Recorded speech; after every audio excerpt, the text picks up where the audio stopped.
I don't think it's a case of really looking for things, more kind of being inspired or excited by the unexpected, actually. Half the time I find myself reminding myself of the importance of keeping an open mind and being really scared by the prospect of playing certain types of roles and surprised by my desire to face those challenges. I've learned a lot about preparation over the years, and actually it's so important to let the preparation go, because you can get stuck in this little sort of tunnel all of your own, beetling away at home and preparing who you think the character is. But the reality is you have to leave so many sort of blank spaces for other people to fill by way of the director and the other actors and the things that they think, and also what they are bringing to the project through the roles that they're playing or what the director has to say. If I am playing a role in a film that is an adaptation of a book, I would always read the book, unless I had been specifically asked not to by the director. But often for me, I find that incredibly useful, and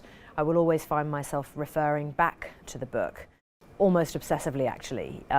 It sort of becomes my armour, my friend, particularly in the case of Revolutionary Road and The Reader. Both of those films, I remember, really I just would scour the book for pieces of information that surely the writer hadn't found or surely the director hadn't seen, and I always really enjoy that.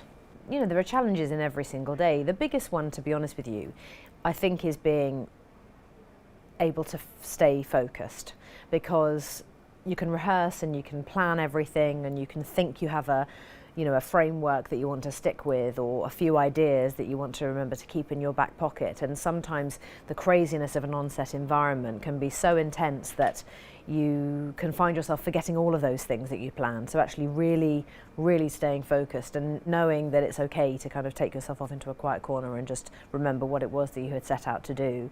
And also just being very accepting of everyone, really, because actors can be quite weird, and they all have their sort of tics and ways, and it's such a privilege to see how odd everyone is, but at the same time it can really affect your day and how you're playing a role if you allow yourself to be caught up in someone else's stuff or someone else's process. And so just being accepting and sort of enjoying them for everything that they are. One thing that's always helped me is really never judging other people. There's always going to be something that they'll land on in the end, and often we all just have to go through a bunch of silly stuff first in order to get to that place, and that doesn't happen unless you just let it.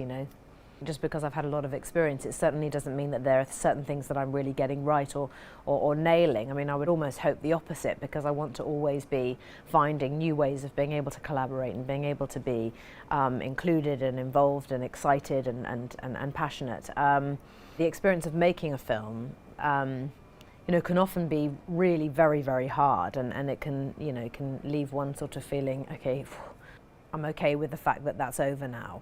And then lo and behold, the thing will come out and it'll be incredibly fantastic, even more than you could possibly have expected. So throughout my life, that has always been the case. Every filming experience is very, very different to the finished product, possibly with the exception of Sense and Sensibility, which was just absolutely glorious in every respect to make and completely glorious to watch, and still is for me to this day. Another question that I'm often asked is, could you help me in any way, or could you? And it's a funny thing, because actors can't really help other actors, and I find that quite frustrating, because I wish I could, because I'm sure there are so many actors out there who would give their right arm just to be in one scene of a film with no lines.